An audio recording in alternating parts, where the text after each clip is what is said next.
All right, Craig, thank you. So let's set up this segment this way. We have spoken off and on the last few months about what's happened at Lucia Mar school board meetings. Earlier this month, we offered you a conversation with Jennifer Stover from Concerned Adults of Lucia Mar and Trevor Norcross, who people have come to know as the father of a transgender student at Arroyo Grande High School. Shannon Kessler's name came up multiple times. Shannon heard the discussion and asked for the opportunity of equal time, which we are more than happy to provide. So we're welcoming Shannon back to the broadcast, and she has brought with her Bridget, and we'll just keep it on a first-name basis today. Bridget has a child in the school district as well. Anyway, ladies, nice to see you both. Thanks for coming in. Bridget, is anything else? Dave. Anything else you want on the table? I don't want to put you on the spot. Anything else you want to let people know about you? Well, I'm a mom. I have a daughter who is a student athlete, and she is one of the girls who spoke at one of the school board meetings. And you go to a lot of the school board meetings? Yes, so you're I do. kind of up on everything? Yes, I do. Okay. All right. So, Shannon.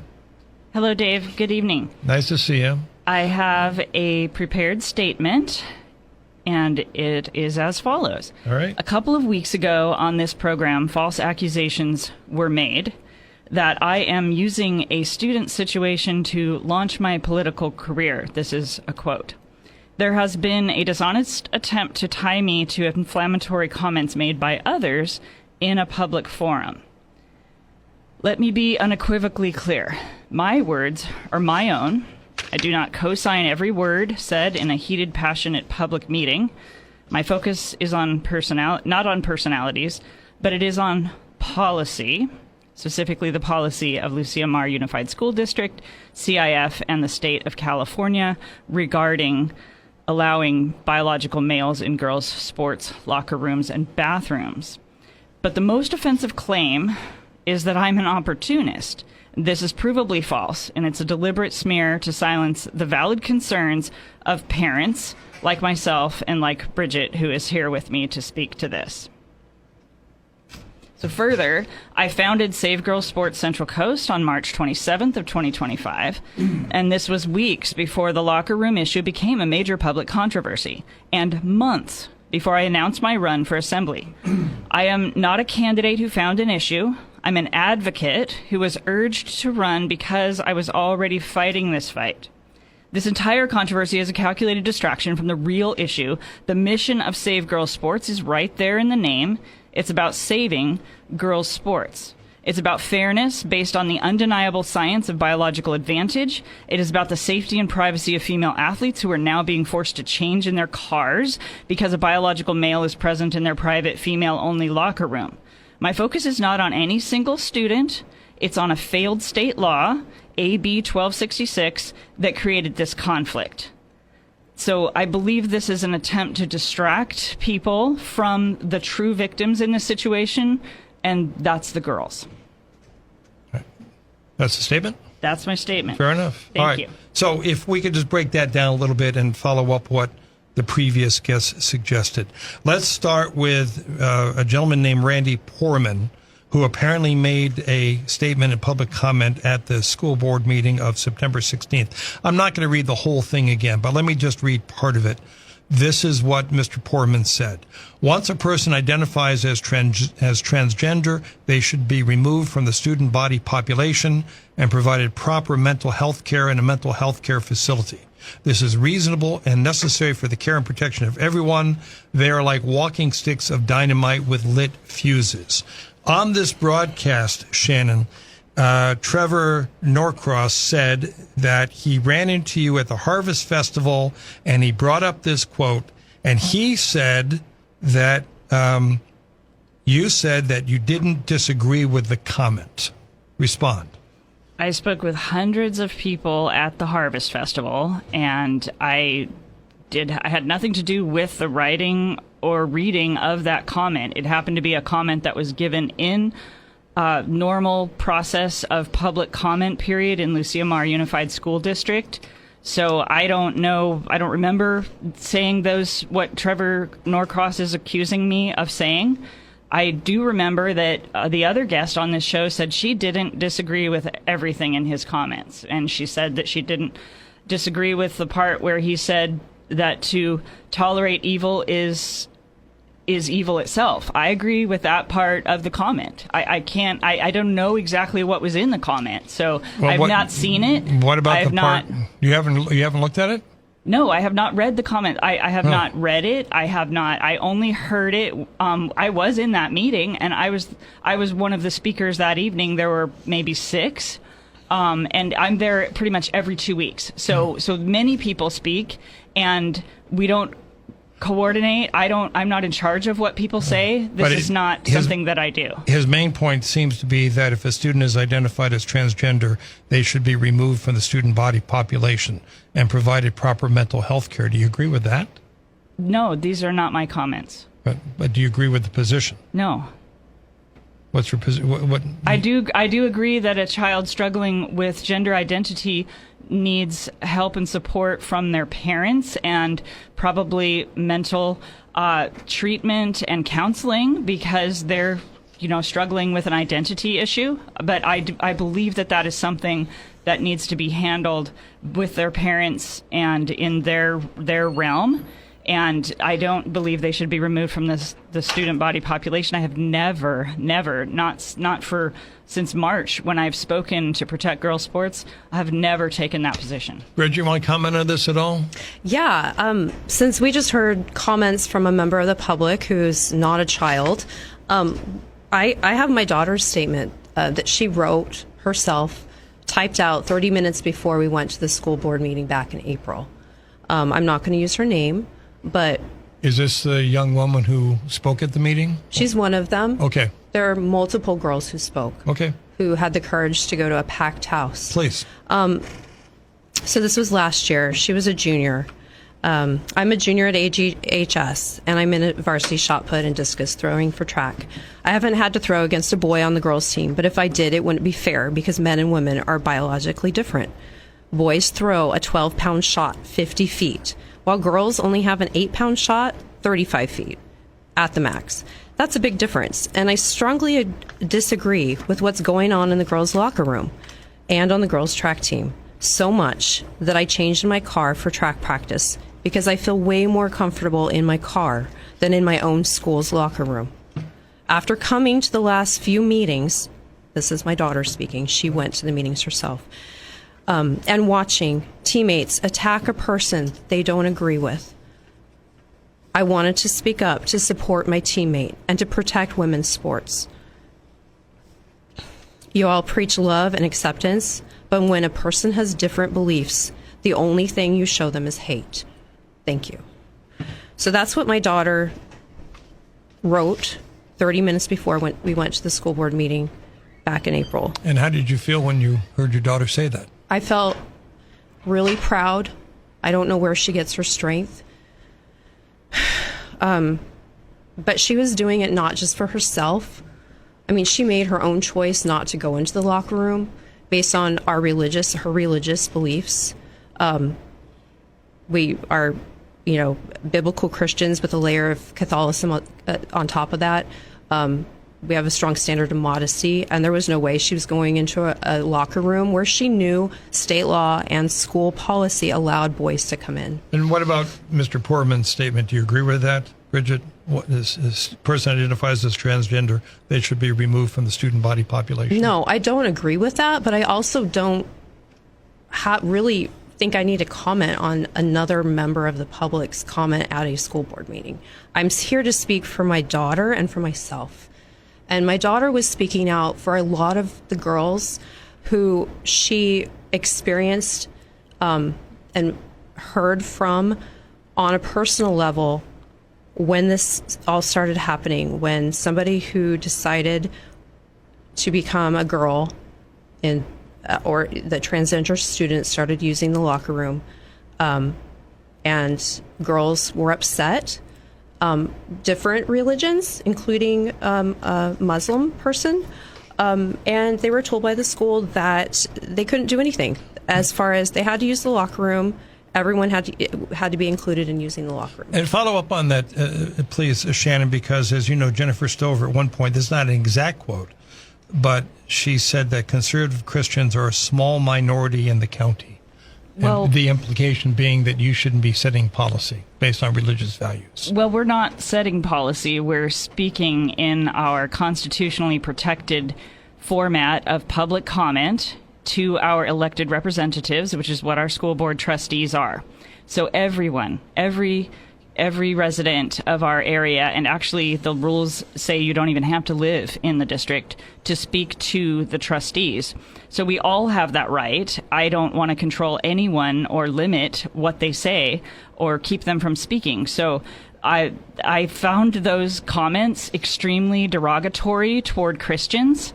Why is our faith being brought into this? You can look through my comments. They're constantly focused on the girls and what position this puts them in, the erosion of Title IX and the intent of Title IX. I'm not bringing in scriptures or quotes. I am a Christian. I'm not ashamed to be a Christian, but I felt that those guests' comments were extremely derogatory toward people of faith. And I disagree with that. There are way more Christians out there, and their religious beliefs should be accommodated. The students in school have that right. The students in public school have a right to practice their religion and observe their faith.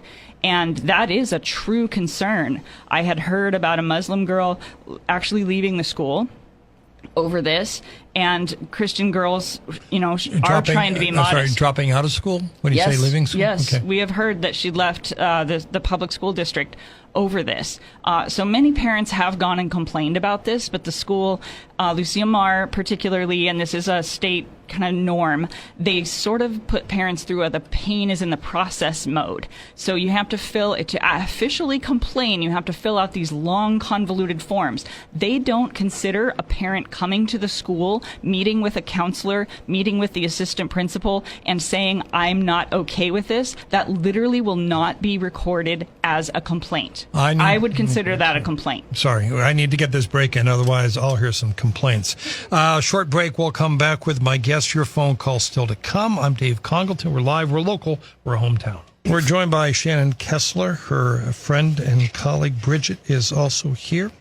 The group is Save Girls Sports. We're affording Shannon an equal time opportunity to respond to a segment we had earlier this month with Jennifer Stover, Trevor Norcross. That podcast is posted on the website if you did not hear that.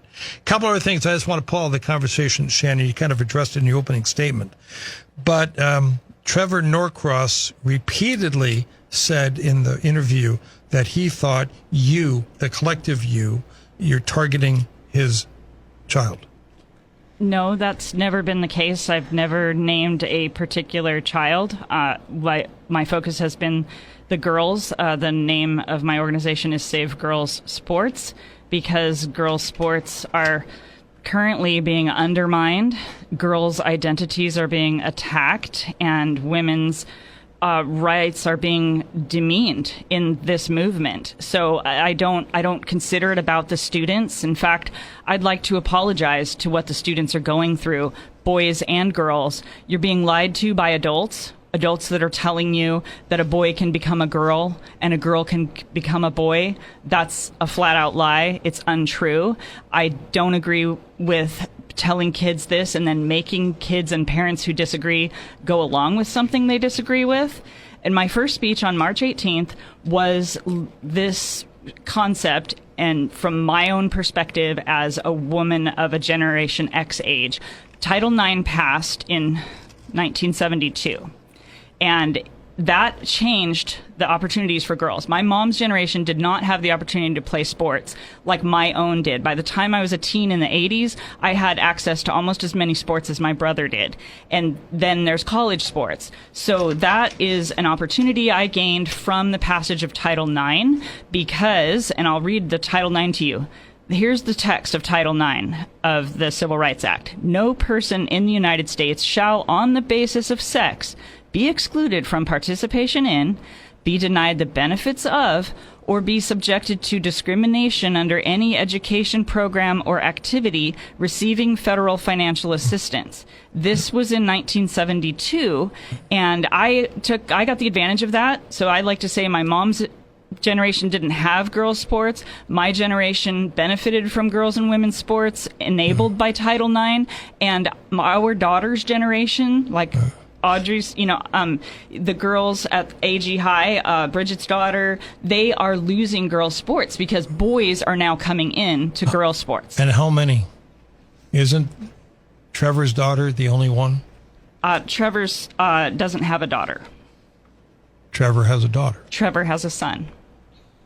I'm not going to debate this issue with you. Trevor has a son who identifies as a girl. He is a biological male. All right. But he considers her to be his daughter. You won't even respect his choice. No, he can identify how he wants. Let me get to the question. But I won't lie. How many transgender athletes are there at Arroyo Grande High School? There are several. I don't follow them. I don't spy on them. So I don't know. I know there are several. Trevor says his daughter is the only one. That's not true. You know more, Bridget? Are there more than one? Can I jump in? Sure. Yeah, thank you.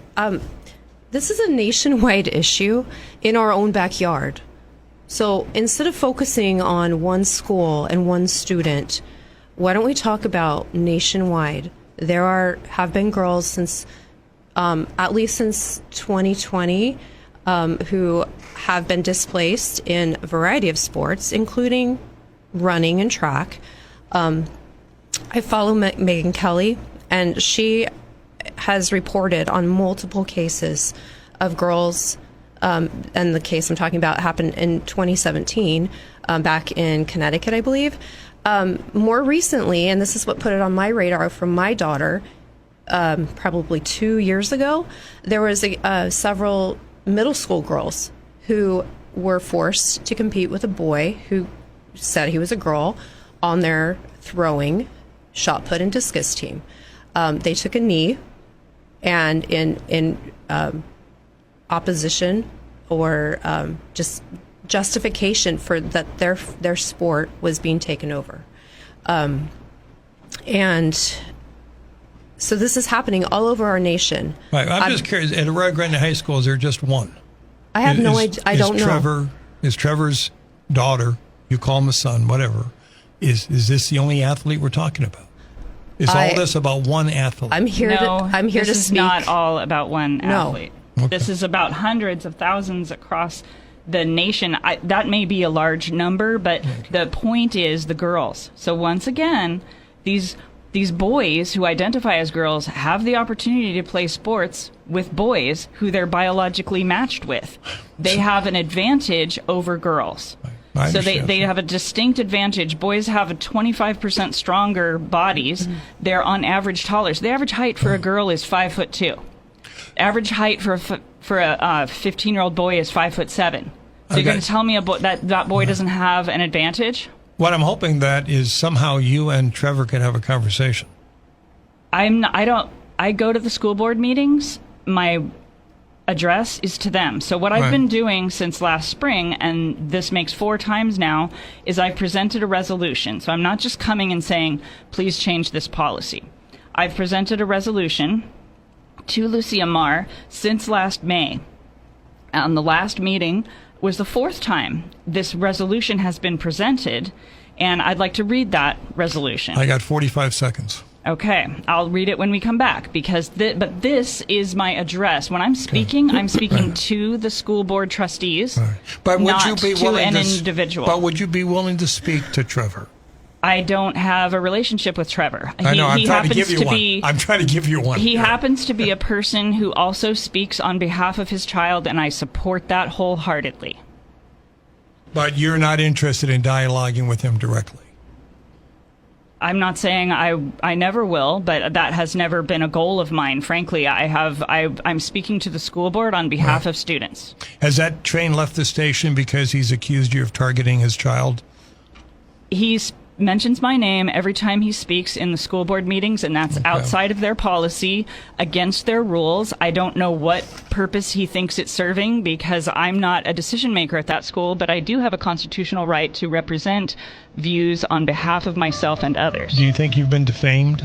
Yes, I've absolutely been defamed by he and your other guest. All right, off we go. We got news, traffic, weather. We'll keep the conversation going.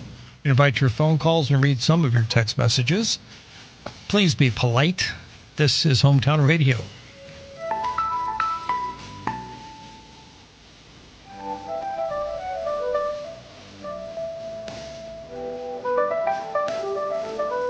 All right, we are back with Shannon Kessler and her friend Bridget from Save Girls Sports. A lot of people calling in, but before we go to the phones, Shannon, I promised you a chance. You remind folks what this is you're about to read. This is the resolution that I have brought 4 times to the school board. Again, my comments are directed toward the school board and against the policy of this state and Lucia Mar Unified School District. So I have brought a resolution that says supporting Title IX and fairness in girls' interscholastic sports. Whereas the Lucia Mar Unified School District, LMUSD, is dedicated to ensuring fairness, safety, and equal opportunities for all student athletes, and whereas Title IX of the Federal Education Amendments of 1972 was enacted to prohibit sex-based discrimination in any educational program or activity receiving federal financial assistance, ensuring that female athletes have equal opportunities to participate and succeed in sports. And whereas Title IX has played a vital role in expanding opportunities for female athletes, promoting fair competition, and increasing access to scholarships and other athletic advancements. And whereas biological differences between male and female athletes can create inherent advantages in competitive sports, particularly in categories designated specifically for girls. And whereas the California Interscholastic Federation is responsible for governing interscholastic athletics and must ensure that policies aligned with the principles of fairness, safety, and equal opportunity as outlined in Title IX. And whereas protecting the integrity of girls' sports is crucial to maintaining a fair playing field for female athletes and preserving the original intent of Title IX. Now, therefore, be it resolved that the Lucia Mar Unified School District strongly supports Title IX and calls upon athletic governing bodies to uphold its protections by ensuring fairness in the equal opportunities of girls' sports. Be it further resolved that copies of this resolution will be forwarded to the Governor of California, the California State Legislature, the California Department of Education, and California Interscholastic. And this we are asking the members to vote on. They voted once not to even put it on the agenda, even though community members have the right to request an agenda. And I appreciate this, but what does this have to do with what Trevor and Jennifer argued when they were here? Well, they're insinuating and actually outright saying that I'm attacking individuals. I just read you what I have brought to the school board 4 times in a row when I've been speaking. This is one of what I've been bringing in print and in speech. When I speak on behalf of the girls, similar to the beginning of my comments about protecting girls' rights to male-free bathrooms, locker rooms, and sports. That's my goal. I've never brought up any individuals. We have Matt in Napomo on KVEC. Hi, Matt. Hey, thank you for taking my call. So Sure. I'll try to be brief since you mentioned you have many callers. Years ago, there was, and I forget his name, he was a respected academic and psychiatrist or psychologist at Johns Hopkins University who argued that the best treatment for gender dysphoria would, in fact, be counseling to help people learn to accept themselves as they are genetically and not catering through the use of the drugs and the surgery. And he lost that battle, and in the U.S. now, for the last, 5-10 years, it's been presented as either you're 100% on board or you're some kind of hate monger who wishes harm on people who are struggling with gender dysphoria. I don't wish any harm on anyone struggling with that, but I do have to say, when you start digging into it a little bit more than just the American media, you realize that, countries like the UK and some of the Scandinavian, Western European countries are backing off of a lot of the more aggressive treatments for people under the age of 18. Also, the best longitudinal study comes out of Sweden, where all the surgical procedures were developed in the 50s. that's showing that people who go through the surgery end up having not just a 19% increase in suicide completion, but a 19-fold increase. At least that's what I remember reading, and somebody might fact check me. Right, but I don't. Well, here, I'm staying out of this. Bridget, jump in. Comment on what he's saying. I appreciate the comments. It's a lot of statistics, and not going to fact check because I don't know. I've heard things similar. I've watched. There's a really helpful, awesome organization called the Independent Women's Forum. They have produced at least 16 documentaries about detransitioners. One of them was shown at a local church in our community about a woman named Catherine Heineman who went under the knife, had perfectly healthy breasts removed, went on to pharmaceuticals, and at age 20 decided she was just a lesbian woman, and she's now suing, or she was suing Planned Parenthood, who did not performed all these medical procedures on her without informed consent, and she was underage. Yes. Matt, I appreciate the call. Let us bring into the conversation former Congresswoman Andrea Seastrand. Mrs. Seastrand, good afternoon. Well, good afternoon, Dave. Thank you for having a continuing discussion on this issue. Sure. I think nationwide, statewide, the majority of people, parents, and so on, agree with the fact that girls should have their own sports teams for safety reasons, I would say for fairness, and I'm looking at it for a very important part, scholarships. And so from all of that, I agree with the ladies on their efforts to raise this issue before the school board. And I would just say it's kind of interesting. You know, when I grew up, naturally we didn't have any of this. And when I taught school, you know, in the 60s, naturally it wasn't part of the curriculum. And so I was very, very happy when Title IX passed in 1972. So it's interesting how we've gone from there to this point in time. And I would just say that I was surprised that I haven't heard anything about the National Organization of Women or any of those organizations that fought for Title IX. It seems like they've been very quiet. Maybe the ladies can say something about that. But most importantly, I thought it was really interesting to see our own Governor Gavin Newsom state in a podcast not too long ago that he thought that this was an unfair situation for girls having to play with the boys in sports. So that's all I wanted to say. Thank you for continuing this conversation. I think it'll go on. At some point, I think something has to be done because I know several girls have been hurt.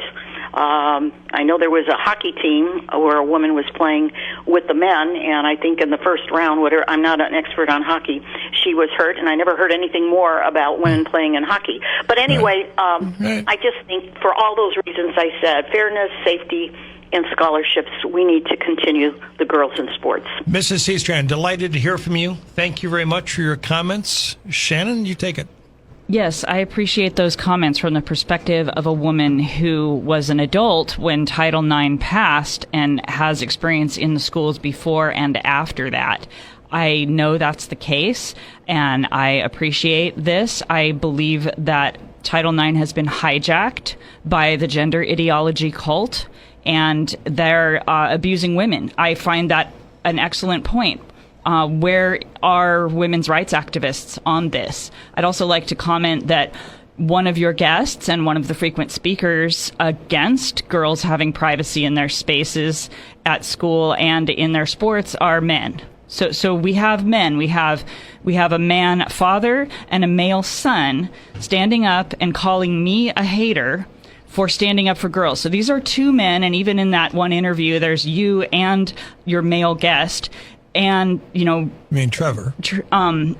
and your male guest. Trevor. I don't name him. You're trying to make me name him, Dave, and it's not about him. I know, but he was accusing me that day. His name is Trevor Norcross. Right, but I am not focused on his name. I'm not the one bringing up his name. The focus is the fact that men are sitting here telling girls, teenage girls who we should all protect, that they need to stay in a locker room with a biological male and take their clothes off. You would actually arrest a father for forcing his daughter to do that. You would remove her from her own home. Isn't there privacy in the locker rooms?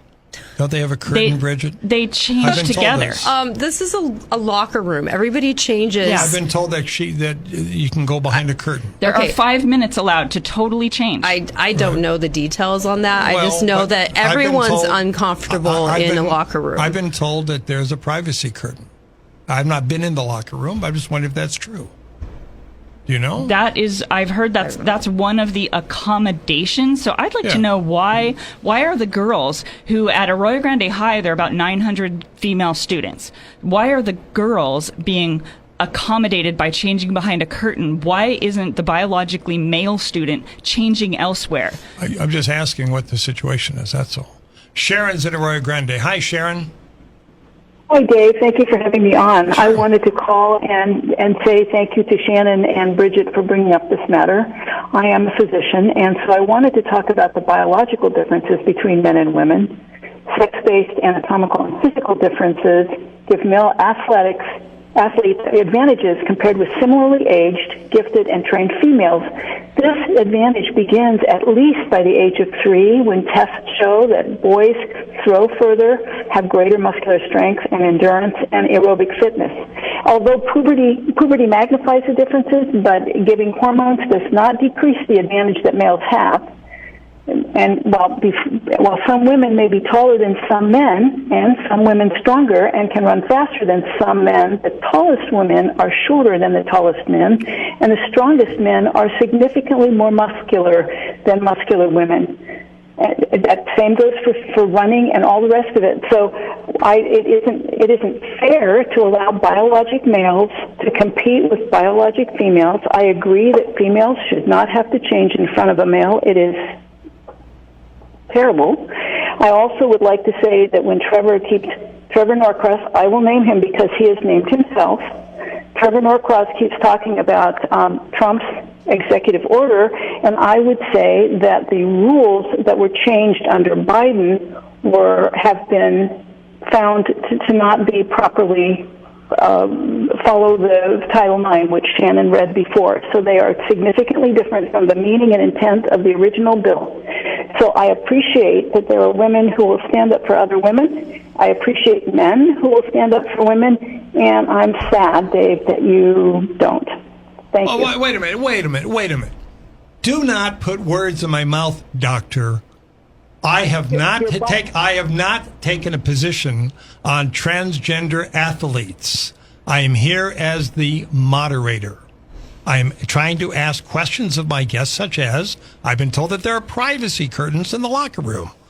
I've been told that there's only one transgender athlete. I'm asking questions of my guests. That's all I'm trying to do. 805-543-8830. Bridget, you want to comment on what the doctor just said? I appreciate her comments, and I would say that the law passed here in California, AB 1266, back in 2013, which at the time I had heard of it, and I thought, oh, no big deal. It's going to allow men to use a single-use female bathroom and vice versa.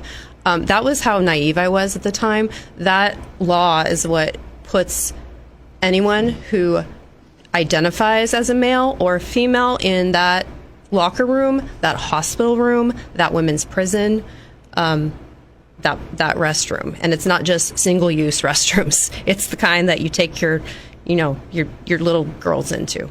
All right. Allow me some leeway here, because I have Trevor calling in. I'm going to give him 1 minute. And Trevor, good afternoon. Good afternoon, Dave. Hey, Shannon. Hey, Bridget. Hi. What do you want to say, Trevor? I just wanted to kind of go back to the Harvest Festival when we ran into Shannon there. And there weren't a lot of people at Shannon's booth at the time, and she was actually talking to my daughter. My daughter approached Shannon. I want to be clear. I asked her not to, and as teenagers do, they don't always listen to their parents. But I went up to kind of whisk her away, and in that encounter mentioned to Shannon the comment that Randy made, and said that, I felt that was kind of over the line. And as we were leaving, Shannon commented back that she did not disagree with that comment. But she's denied saying that, and she's disavowed herself from Randy Poorman's comment. Am I putting words in your mouth, Shannon? No, you're not. I don't have I didn't make any choice over his comments. I did not coordinate with his comments.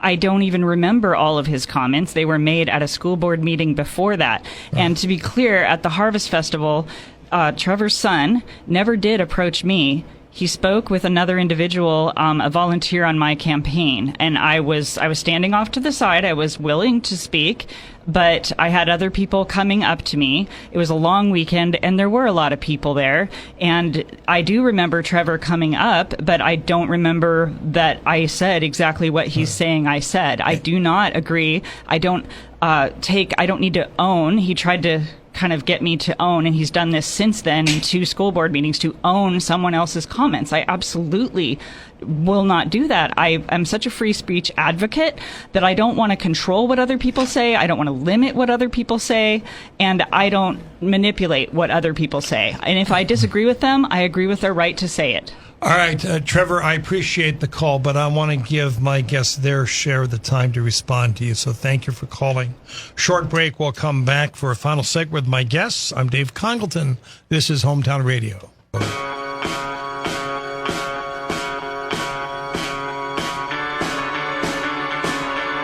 All right, we're in our final segment with Shannon Kessler and Bridget, who is supporting Shannon. Shannon, before I take any more calls, I just want to, I invited you here to give you a chance to respond to Trevor and to Jennifer, and I'm just trying to keep it on that. I know that you're concerned with all these other issues, but is there anything else about what was said that day that you want to respond to? Because you're here saying you've been defamed. That's a pretty serious charge. Yes. On that show, false accusations were made that I am using a student situation to launch my political career.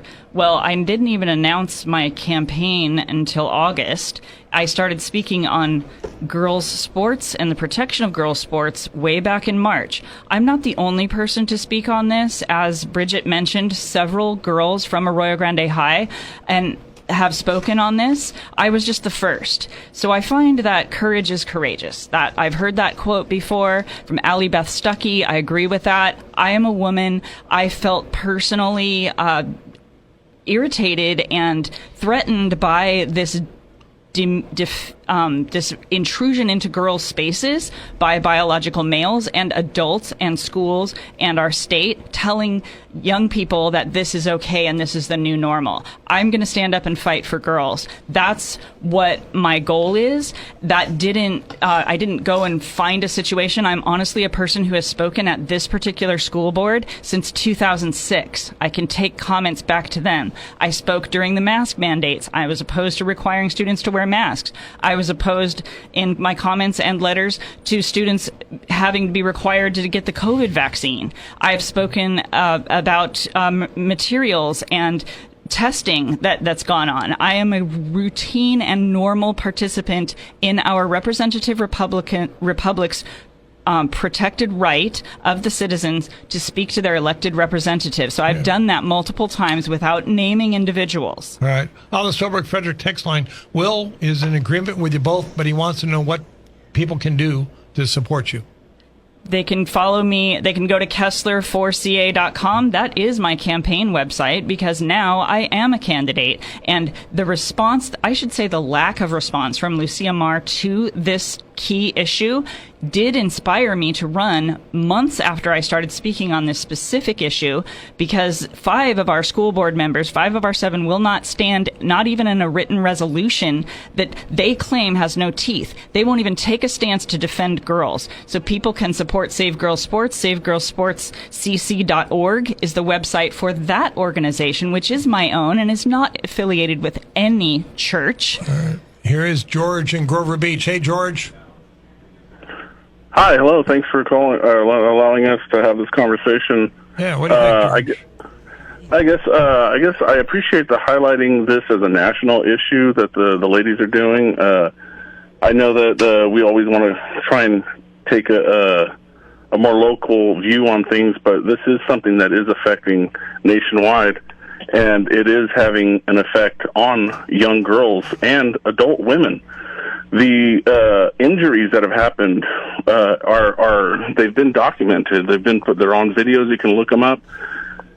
And how many of those do we have to go through before we're able to protect our young girls? And then when it gets even to the women, it's a lot of information's kind of swept under the rug, especially in this state. But there's been some pretty graphic assaults in women's prisons where they're allowing biological males to enter and do heinous things. All right.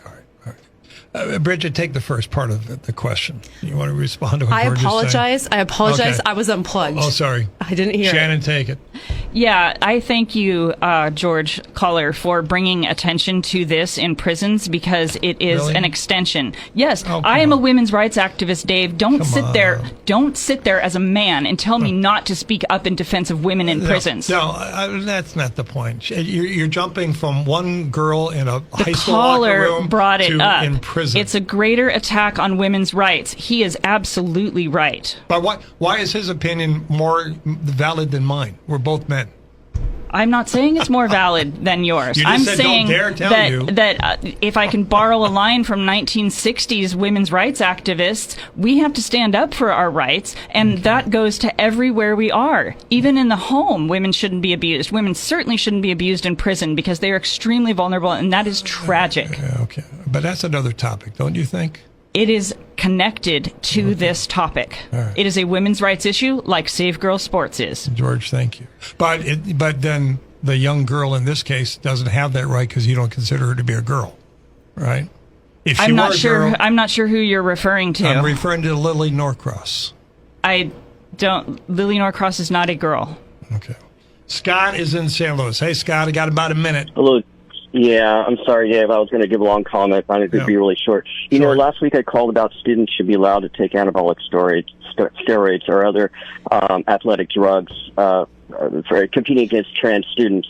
Should this be an issue with the legislature? Because the reason why I'm bringing this up... I want to get your response. Short response, Shannon? You are correct. This should be an issue with the legislature, and several resolutions have been brought. In fact, I'm running for state legislature, for state assembly, for this district, Assembly 30. Kessler4ca.com is my website if you want to support someone who will fight for all of the rights of Central California here on our coast. And I will stand for common sense for the Central Coast in the state legislature. The lawmakers need to respect girls' rights. Scott, thank you. Thanks to Shannon Kessler and for Bridget for coming in.